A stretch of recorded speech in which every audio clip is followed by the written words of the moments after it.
Rick avait une affinité pour les longs voyages. La route ouverte a un attrait particulier, un royaume où des destinations inexplorées attendent d'être découvertes. Aujourd'hui, il se retrouve seul avec son compagnon de voyage habituel, un ancien collègue, handicapé par une maladie fréquente. Ce revirement de situation contrecarre une fois de plus leur plan. Cependant, Rick ne regrette pas la camaraderie à laquelle il s'était habitué. La solitude lui laisse un large espace pour l'introspection, ce qui l'amène à se plonger dans les souvenirs de sa jeunesse. Le père de Rick, camionneur de métier, parcourait l'ensemble du pays pour transporter des marchandises. Dans le cadre de son travail, il a rencontré une pléthore d'individus, dont certains avaient des intentions malveillantes. Lors d'un incident troublant, des bandits ont orchestré une embuscade, l'ont fait sortir de son véhicule et ont tragiquement mis fin à ses jours avant de s'enfuir avec la cargaison volée et de disparaître dans l'obscurité. Rick, qui n'était alors qu'un enfant de 5 ans, a été marqué par les gémissements déchirants de sa mère lorsqu'elle a appris la terrible nouvelle. Les nuits sont devenues la toile de ses lamentations, mais Rick, incapable de saisir pleinement le poids de ses luttes, nourrit un sentiment de rancœur, inconscient de la tâche formidable à laquelle sa mère a dû faire face en l'élevant seule. Par chance, son grand-père, Peter, lui apporte son aide et l'accueille souvent dans sa demeure pendant les week-ends. Le garçon voue une profonde admiration à son grand-père, à la fois sévère et bienveillant, dont les activités masculines, notamment centrées sur le garage et ses subtilités mécaniques, deviennent une source d'inspiration. C'est là qu'il s'est initié au monde de la technologie, absorbant avec ferveur les connaissances de son grand-père. Au fil des années, Rick termine ses études, suit des formations complémentaires et réussit les examens nécessaires à l'obtention d'un grand nombre de permis de conduire. Par la suite, il s'est engagé dans l'armée et est devenu un professionnel compétent et respecté. Ses compétences lui ont valu l'admiration de ses supérieurs, qui l'ont considéré comme une référence en matière d'excellence mécanique, comme en témoigne son char d'assaut impeccable. La vie après l'armée a été marquée par une métamorphose. Rick est redevenu un homme robuste et costaud, bien loin du visage que sa mère avait connu.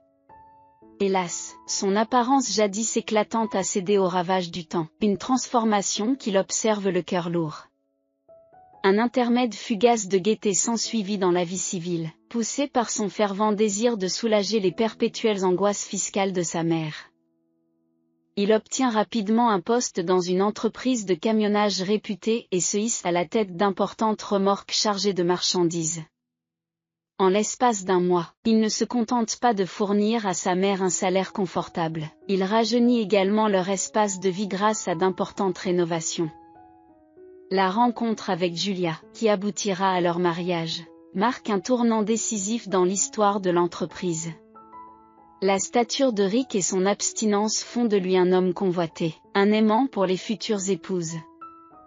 Julia orchestre rapidement l'acquisition d'un appartement loué, avec l'option de l'acheter au fur et à mesure que les revenus de Rick augmentent. Et c'est ce qui s'est passé.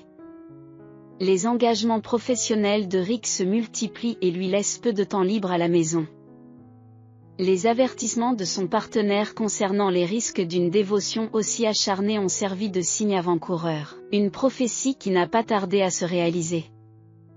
En rentrant chez lui un jour fatidique, il fut accueilli par le tableau décourageant de sa femme enlacée dans les bras d'un autre homme.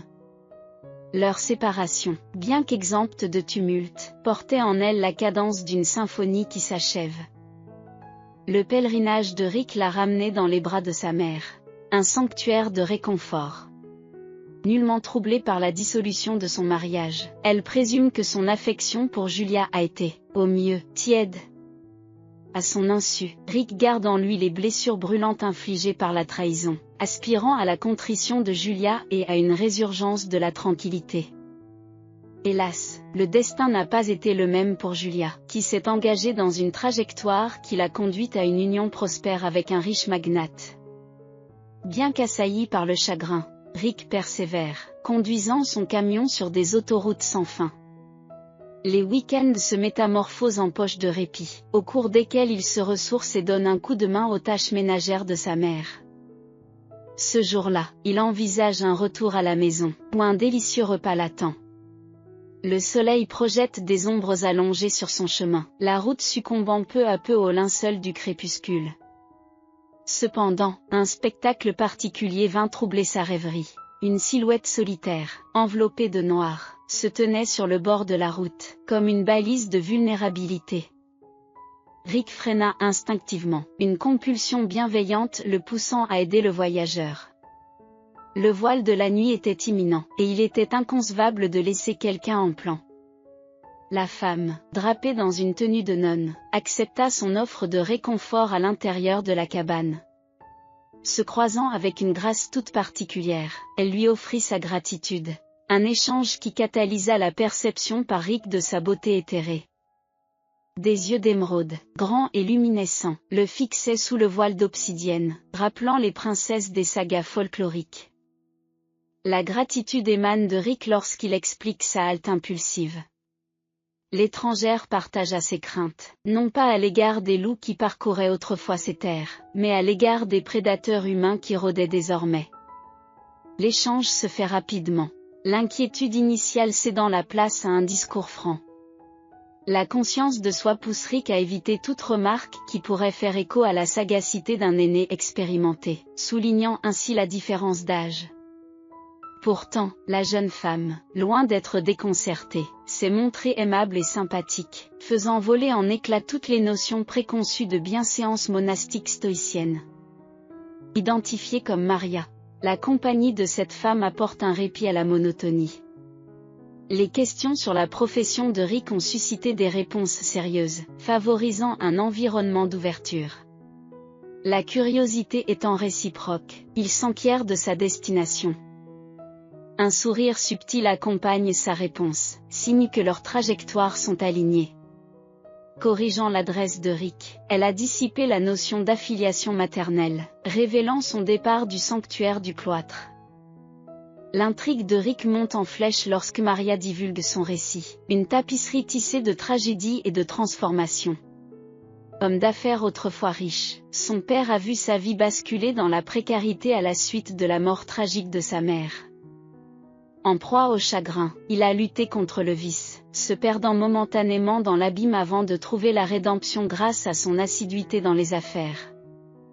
Un second mariage s'annonce, présentant une femme dont l'apparence reflète celle de la mère de Maria, mais dont le cœur est voilé de duplicité.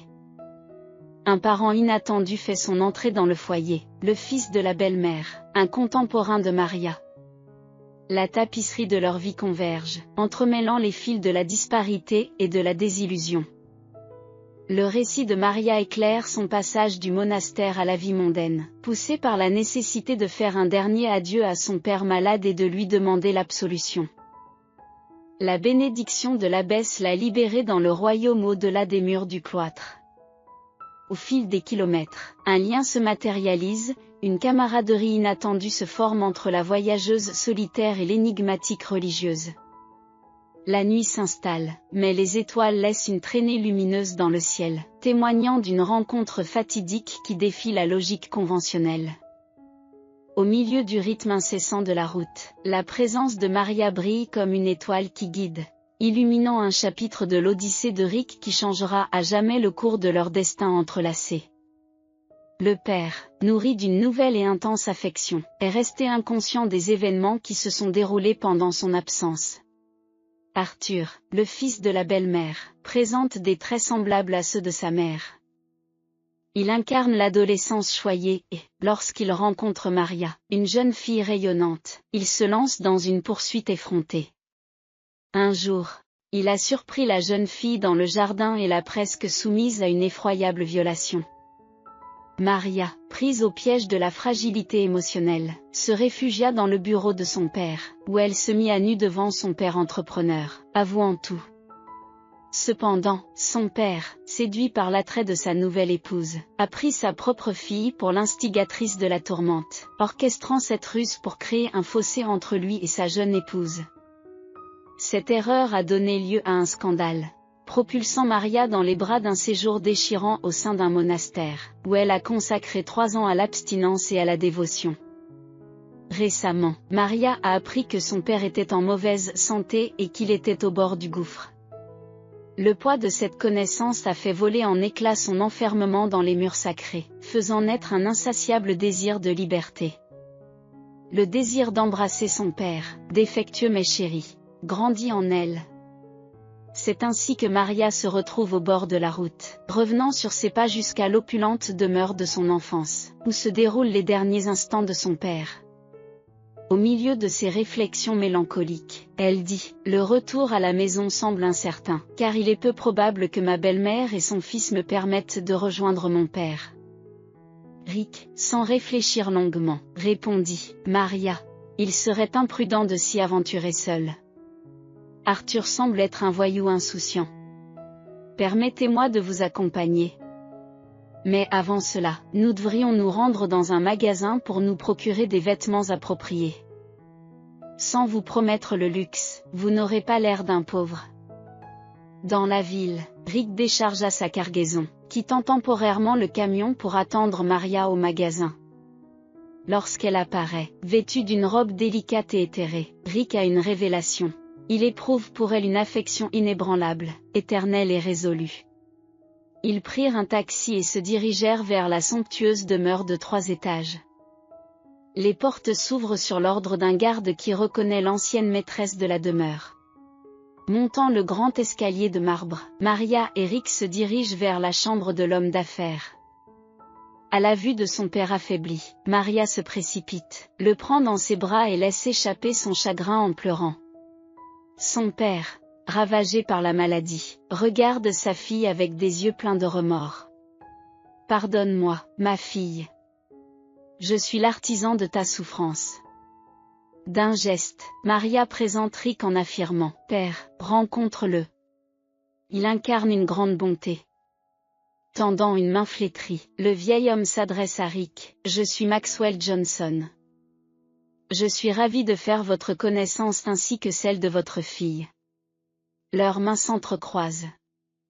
L'entrée de la chambre s'entr'ouvre, accueillant une voix féminine. « Chérie, réveille-toi. Le notaire est là. Vous ne voudriez pas laisser votre conjoint sans héritage, n'est-ce pas ?» La chambre accueillit une dame statufiée et ostentatoire, escortée d'un homme en tenue d'affaires et d'un jeune vêtu de couleur vive. C'était la belle-mère flanquée d'Arthur, accompagnée d'un notaire. Un silence de plomb s'installe dans la pièce. Arthur reste bouche bée. Le notaire perçoit un air de discorde et se retire rapidement de la scène. Le visage de la marâtre se tordit en une expression répugnante tandis qu'elle lançait un torrent d'invectives.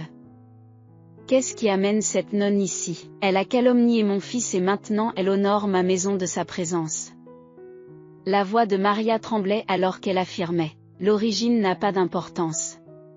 C'est le domicile de mes parents.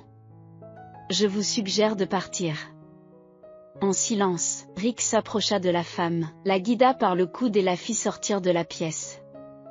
Il trouva une porte qui, en s'ouvrant, révéla une chambre obscure, un placard. La porte était fermée à clé derrière elle. L'attitude belliqueuse d'Arthur déclencha des rires parmi les occupants de la pièce. Rick le saisit sans difficulté par le col, le reléguant dans le garde-manger pour qu'il retrouve sa mère, évitant ainsi toute autre agitation. Maria fait appel à la sécurité tandis que l'homme d'affaires malade tente de se lever. Rassemblant ses forces, il raconte un récit qui laisse tous les auditeurs stupéfaits. Dans la fleur de l'âge, l'homme a été terrassé par la maladie 1 an après le départ de Maria. Refusant toute intervention médicale, son état s'est aggravé. Son poids a chuté, ses cheveux et ses dents se sont effrités. Son épouse et son beau-fils envisagent l'inévitable, ce qui les pousse insidieusement à rédiger un nouveau testament leur léguant leur fortune et leurs biens. L'arrivée de Maria et Rick a contrecarré leur projet. La légalité leur échappe. Maxwell Johnson a pleuré et s'est repenti. Ils n'hériteront pas de mon héritage. Ma fille ne sera pas réduite à l'état de mendiante. Rick, après avoir absorbé le récit, fronce les sourcils. L'inquiétude le ronge, se manifestant bientôt sous la forme d'un horrible soupçon. Maxwell Johnson, appelait l'aide médicale et les autorités. Un examen s'impose. Les forces de l'ordre ne tardèrent pas à arriver. Après une audition concise, ils menottèrent la belle-mère et le beau-fils, validant l'intuition de Rick. L'examen révèle une concentration mortelle de poison dans le sang de Maxwell Johnson, qui se dirige vers le précipice. Le traitement prolongé qui s'ensuit permet une convalescence progressive, mais les pronostics optimistes restent difficiles à établir. Pendant ce temps, la femme et le beau-fils attendent leur procès, confrontés à de graves accusations. Entre-temps, Maria a pris les rênes de la vaste entreprise de son père, excellant dans son rôle. Son lien avec Rick s'est transformé en un partenariat dévoué. Ils officialisent leur engagement par le mariage et entament les préparatifs de la cérémonie.